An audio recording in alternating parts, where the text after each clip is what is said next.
할렐루야. 오늘도 사랑의 주님 앞에 나오시는 기쁨과 평강의 하루 되시기를 주님의 이름으로 축복합니다. 10월 7일 토요일 아침 예배를 주님 앞에 드리겠습니다. 다 함께 조용한 기도 드리시겠습니다. 사랑과 자비의 눈으로 지켜봐 주시고 우리의 삶을 주관하여 주시는 만물의 통치자 되신 아버지 하나님, 주님을 찬양하고 예배하는 우리의 예배를 받아주시옵소서. 우리의 마음이 주님께만 집중되게 하시고 주님께 부르짖고 간구하고 또 믿음으로 나아갈 수 있는 우리의 몸과 마음이 될 수 있도록 주님 채워주시옵소서. 모든 시간 주님께 맡기드리며 예수님의 이름으로 기도드렸습니다. 아멘. 오늘 함께 고백할 시편의 찬양은 시편 7절, 8절에서 9절까지의 말씀입니다. 여호와께서 만인에게 심판을 행하시오니 여호와여 나의 의와 나의 성실함을 따라 나를 심판하소서. 악인의 악을 끊고 의인을 세우소서. 의로우신 하나님이 사람의 마음과 양심을 감찰하시나이다. 아멘. 오늘 우리에게 주시는 하나님의 말씀은 열왕기상 13장 11절에서 19절까지의 말씀입니다. 베델에 한 늙은 선지자가 살더니 그의 아들들이 와서 이날에 하나님의 사람이 베델에서 행한 모든 일을 그에게 말하고 또 그가 왕에게 드린 말씀도 그들이 그들의 아버지에게 말한지라. 그들의 아버지가 그들에게 이르되 그가 어느 길로 가더냐 하니 그의 아들들이 유다에서부터 온 하나님의 사람의 간 길을 보았음이라. 그가 그의 아들들에게 이르되 나를 위하여 나귀의 안장을 지우라. 그들이 나귀의 안장을 지우니 그가 타고 하나님의 사람을 뒤따라가서 상수리나무 아래에 앉은 것을 보고 이르되 그대가 유다에서 온 하나님의 사람이냐? 대답하되 그러하다. 그가 그 사람에게 이르되 나와 함께 집으로 가서 떡을 먹으라. 대답하되 나는 그대와 함께 돌아가지도 못하겠고 그대와 함께 들어가지도 못하겠으며 내가 이곳에서 그대와 함께 떡도 먹지 아니하고 물도 마시지 아니하리니 이는 여호와의 말씀이 내게 이르시기를 내가 거기서 떡도 먹지 말고 물도 마시지 말며 또 내가 오던 길로 되돌아가지도 말라 하셨음이로다. 그가 그 사람에게 이르되 나도 그대와 같은 선지자라. 천사가 여호와의 말씀으로 내게 이르기를 그를 내 집으로 데리고 들어가서 그에게 떡을 먹이고 물을 마시게 하라 하였느니라 하니 이는 그 사람을 속임이라. 이에 그 사람이 그와 함께 돌아가서 그의 집에서 떡을 먹으며 물을 마시니라. 아멘. 오늘 말씀은 어제 말씀에 바로 이어지는 내용입니다. 우리는 어제 말씀을 통해서 유다에서 온 하나님의 사람이 베델에서 하나님의 말씀을 선포하는 이야기를 보았습니다. 그 과정에서 여로보암 왕 앞에서 베델 제단이 무너지는 등의 초자연적인 놀라운 일이 발생했죠.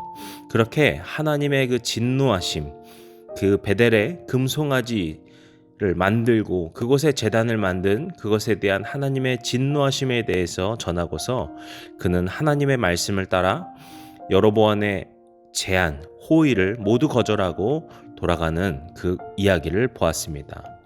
그리고 이제 오늘 말씀에서는 베델에 한 늙은 선지자가 등장을 합니다. 여기서 우리가 선지자라고 하는 이 단어에 굉장히 주목해야 되고 또 우리가 이것에 현혹되면 안 됩니다. 왜냐하면 여기서 우리가 보통 선지자라고 하면은 하나님의 말씀을 받은 뭔가 대단한 사람들, 영적이고 거룩한 사람들을 떠올리기 쉬운데요. 여기서는 그의 출신이 베델 출신의 선지자라고 분명히 이야기를 하고 있습니다. 당시 여로보암이 베델에 무엇을 만들었습니까? 어제 이야기했던 그 모든 문제의 발단이 무엇이었습니까? 베델에 금송아지의 신상을 만들고 제단을 만드는 등의 일이 벌어지면서 그것이 문제가 되었었죠. 그래서 이 일을 여로보암이 벌일 당시에 신실하게 하나님을 믿던 사람들, 선지자들, 제사장들, 그런 믿음의 사람들은 이 이스라엘을 떠나게 됩니다. 그래서 유다로 돌아가는 일이 생기죠. 그런데 이 늙은 선지자가 여전히 베델에 있다라고 하는 사실은요, 그가 우상 숭배와 타협하고 순응하였다, 항복하였다라는 것을 우리에게 간접적으로 이야기해주고 있는 것입니다. 그래서 이 늙은 선지자는 어떤 거룩하고 대단한 선지자, 정말 믿음의 사람이 아니라 타락한 선지자 혹은 거짓된 선지자다라고 볼 수 있겠습니다. 아무튼 그런 그가 아들들을 통하여서 하나님의 사람에 대한 이야기를 듣게 되지요. 그가 이 베델에서 행한 그 일들을 보면서 어떤 그가 일을 했고 여로보암 앞에서도 또 그가 어떻게 행동했는지에 대해서 듣게 됩니다. 그래서 그 하나님의 사람이 어디로 갔는지를 묻게 되고 이제 그 아버지, 그 늙은 선지자가 이 하나님의 사람을 찾아가서 만나게 됩니다. 그리고 그렇게 하나님의 사람을 만난 늙은 선지자는 이제 그 사람을 집으로 초대하고자 합니다. 그래서 우리 집에 와서 떡도 먹고 물도 마시고 좀 쉬어라 라고 초대를 하죠. 그런데 하나님의 사람은 그렇게 할 수 없었습니다. 그 초대에 응할 수 없었던 것이죠. 왜 그렇습니까?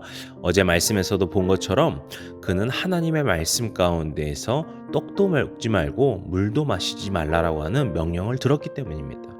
그것을 그가 오늘 본문 16절에서도 이야기하고 있지요. 그런데 그러자 이 늙은 선지자는 거짓말을 하게 됩니다. 18절 마지막을 보시면은 그 사람을 속였다라고 하죠. 그러면은 무슨 말로 속였냐라고 하면은 이제 18절의 말씀에 그것이 나오는 것인데요. 자기도 선지자인데 천사가 자기에게 하나님의 말씀을 전하였다라는 것입니다. 그러면서 천사가 이 하나님의 사람을 데리고 와서 떡도 먹게 하고 물도 마시게 하라고 명령했다라고 그렇게 이 사람에게 이야기한 것입니다. 거짓이었죠. 그런 일은 없었던 것이었죠. 하지만 이 하나님의 사람은 그 말에 속아서 이 선지자의 집으로 가게 됩니다. 그리고 거기서 떡과 물을 받아 먹고 그곳에서 쉼을 갖게 되죠. 여기서 우리는 조금 아이러니하게, 또 제가 이 말씀을 묵상하면서 특히 아이러니하게 느꼈던 부분이 무엇이었냐 하면요, 이 늙은 선지자가 어떤 악의를 가지고 한 것이 아니라는 사실입니다.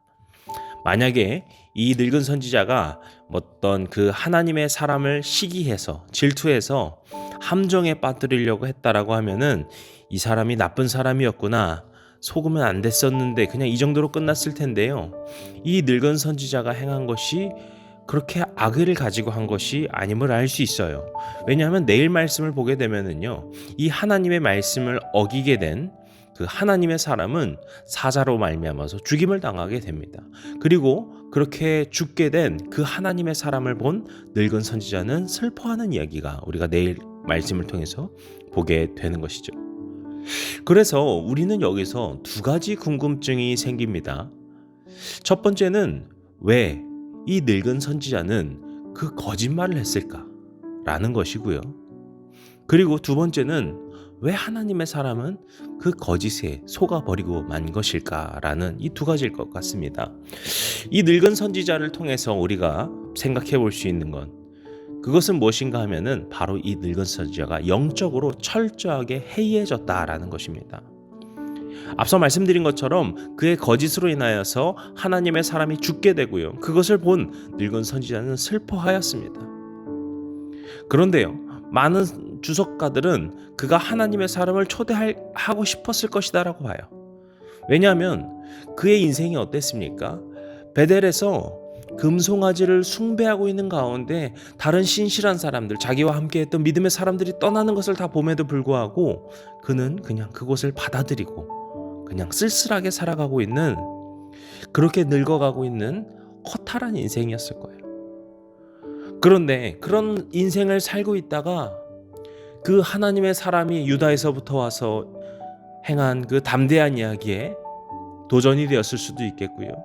어쩌면은 그냥 굉장히 인간적으로 봤을 때는 그냥 그 유다에 있는 친구들이 그리워서 그 친구들의 소식을 듣고 싶어서 불렀을지도 모르겠습니다.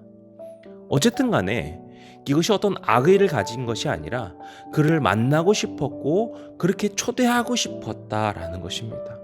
그래서 강권하기 위하여서 그렇게 거짓말까지 하면서까지 이 하나님의 사람을 초대했다라는 것입니다.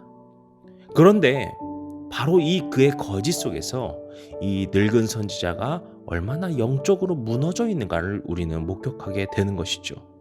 하나님의 말씀을 어기고 하나님의 뜻을 거스르며 그곳에서 살고 있으면서 이제 그는 어떻게 합니까? 하나님의 일을 망령되이 일컬으며 그것을 빌면서 남을 속이고 있는 그런 모습이었던 거예요. 그의 마음 가운데 하나님을 진정으로 두려워하거나 경외하는 마음이 있었다면 그가 아무리 이 하나님의 사람을 초대하고 싶었다 할지라도 그런 일을 할 수 있었을까요? 결코 그렇게 하기가 어려웠을 것입니다. 하지만 그는 영적으로 이제 완전히 무너져 있었습니다. 그렇기 때문에 하나님의 이름을 빌어서 거짓말하는 것조차 어쩔 수 없지 뭐. 지금 내가 이 사람을 초대하려면 그렇게 할 수도 있지 뭐라고 받아들일 수 있는 일이었다라는 거예요.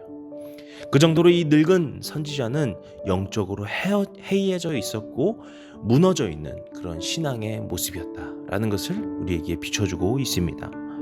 그리고 이 하나님의 사람은 어떻게 볼 수 있을까요? 우리가 앞선 어제 말씀에서 보시면은 이 하나님의 사람은 여로보암의 초대에 칼같이 거절했습니다.